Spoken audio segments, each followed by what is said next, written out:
Hello friends, welcome to WordPress course series. इस video में हम लोग देखते हैं डोमेन रजिस्ट्रेशन कैसे करना चाहिए, डोमेन कैसे लेना चाहिए, डोमेन के कौन से टाइप्स होते हैं, देन वेब होस्टिंग कहाँ से लेना है, वेब होस्टिंग क्या होता है, इसके भी टाइप्स देखते हैं। तो सबसे पहले हम लोग शुरू करते हैं डोमेन रजिस्ट्रेशन प्रोसेस के तरफ। तो सबसे पहले जानते हैं डोमेन क्या होता है। डोमेन होता है आपका वेबसाइट का एड्रेस, मतलब यूनिक एड्रेस। जैसे आप अगर एक रेसिपी के बारे में अगर आप लिख रहे हो या आपकी वेबसाइट जो है रेसिपी के बारे में है, तो वो होता है bestrecipes.com। इस तरीके से कुछ जैसे न्यूज़ चैनल है, जैसे ndtv.com, ठीक है, ndtv.com। या कोई भी एक आपका जो नाम होता है जो रिप्रेजेंट करता है आपकी वेबसाइट को, आपके ब्लॉग को, तो वो होता है आपका वेब एड्रेस, आपका डोमेन। तो डोमेन जो है आपकी एक आइडेंटिटी जो है ऑनलाइन क्रिएट करता है। तो लेने से पहले आपको ये वर्ड्स जो है आपको ढूंढ के रखने हैं, आपको सर्च करके रखने हैं कि यूनिक नेम होना चाहिए। और किसी भी ब्रांड को रिप्रेजेंट नहीं करना चाहिए वो एक्चुअली। जैसे जैसे एनडीटीवी है ये, या फिर आज तक है, ठीक है, आज तक है। तो इस तरीके का जो ब्रांड नेम है तो आप उनको नहीं लेना चाहिए, ठीक है।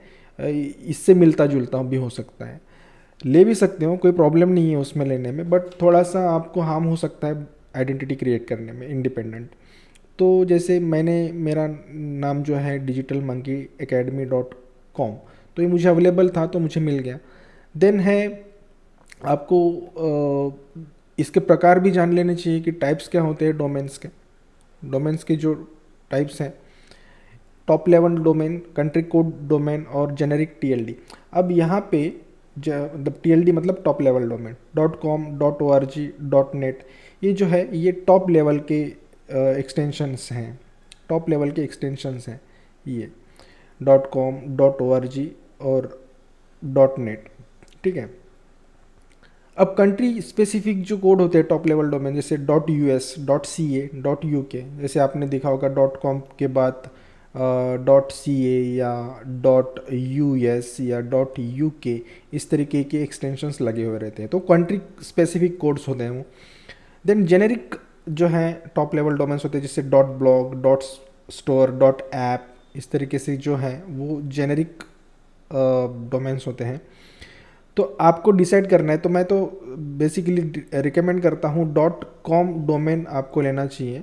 ये हाईएस्ट प्रायोरिटी में मतलब गिना जाता है इंटरनेट वर्ल्ड में। तो .com डोमेन आपको लेना चाहिए, मेरा अगर ओपिनियन आप मानते हो तो, ठीक है। देन हम लोग आते हैं डोमेन रजिस्ट्रेशन प्रोसेस के ऊपर। अब डोमेन रजिस्टर कैसे करना है। डोमेन रजिस्ट्रेशन के लिए आपको बहुत सारे वेबसाइट्स मिलेंगे। मेनली तो मैं प्रेफर करता हूँ GoDaddy, नेमचिप में से भी आप ले सकते हो। और कोई वेब होस्टिंग प्रोवाइडर्स होते हैं वो भी डोमेन्स जो हैं प्रोवाइड करते हैं। तो एक तो GoDaddy है, मोस्ट पॉपुलर जो है साइट्स है, नेमचिप है, बिगरॉक है। तो आपको वहाँ पे सर्च करना है अवेलेबिलिटी, जो भी आप अपनी वेबसाइट का नाम देना चाहते हो, तो वहाँ पर वो डोमेन अवेलेबल है या नहीं है, देन उसको रजिस्टर करना है। तो सबसे पहले हम लोग देखते हैं कि उसको रजिस्टर कैसे कर किया जाता है। ओके, तो यहाँ पर हम लोग आते हैं अपने GoDaddy। वहाँ पे आपको अकाउंट बनाना है। जैसे यहाँ पे मेरा एक अकाउंट है, यहाँ पे मेरे प्रोडक्ट्स मतलब मेरे जो डोमेन्स हैं यहाँ पर, और उसका रिन्यूअल बिलिंग यहाँ पे पूरा दिखाई जाता है। मतलब एक ई कॉमर्स साइट जैसे होती है वहीं पे कोई उसी तरीके से यहाँ पर आपको उसका डैशबोर्ड आपको मिलेगा।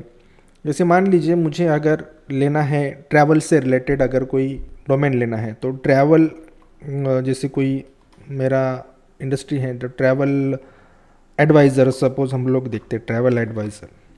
ओके, ट्रैवल एडवाइज़र नाम से मुझे डोमेन लेना है, और वो भी मुझे लेना है .com में। तो यहाँ पे मैं सर्च करता हूँ और देखते हैं ये अवेलेबल है या नहीं है। So it's not available. .co.in available है, और यहाँ पे हमें कुछ सजेशंस भी मिल रहे हैं GoDaddy की तरफ से। तो यहाँ पे ये जो डोमेन्स हैं, जैसे देखिए ट्रैवी एडवाइज़र, तो ये आप देख सकते हो। अगर आपको मतलब लेना है तो इस तरीके से आप ये भी सजेशंस में से सिलेक्ट कर सकते हो। तो यहाँ पे स्पेसिफिक ना कोड्स भी हैं। ये नहीं है तो यहाँ पर आपको जैसे प्रीफिक्स अगर लगाना है तो प्रीफिक्स लगा सकते हो, जैसे द, है ना, एन या आई इस तरीके से, मी इस तरीके से आप लेंगे। तो ये भी द ट्रैवल एडवाइज़र ये भी है ना डॉट इन अवेलेबल है, तो इसको भी आप ले सकते हो। मेक इट योर्स करके आप अपने कार्ट में डाल सकते हो और उसका पेमेंट वगैरह पेमेंट वगैरह लेके आप इसको मतलब पेमेंट डाल के आप इसको ले सकते हो।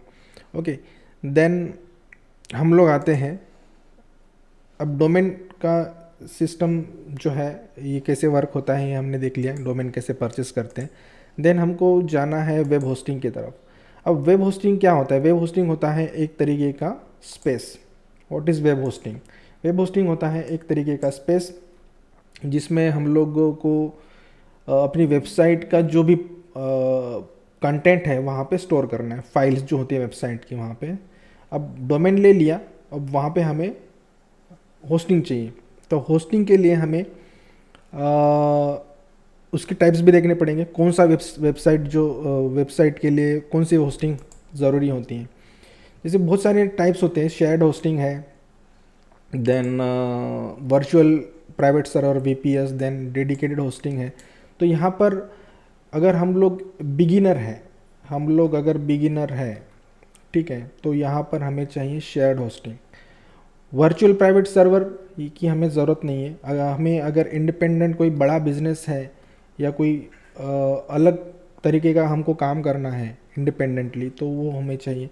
लेकिन फ़िलहाल के लिए हमें लर्निंग पर्पज़ के लिए शेयर्ड होस्टिंग ही ज़रूरत है। यहाँ पे शेयर्ड होस्टिंग मतलब क्या है? जैसे एक कंपनी है जिसने सर्वर ले लिया और उसने वो शेयरिंग करके हमको बेच रहे हैं, ठीक है। तो यहाँ पर हम लोग मल्टीपल वेबसाइट्स भी हम लोग सर्वर पे हम लोग क्रिएट कर सकते हैं।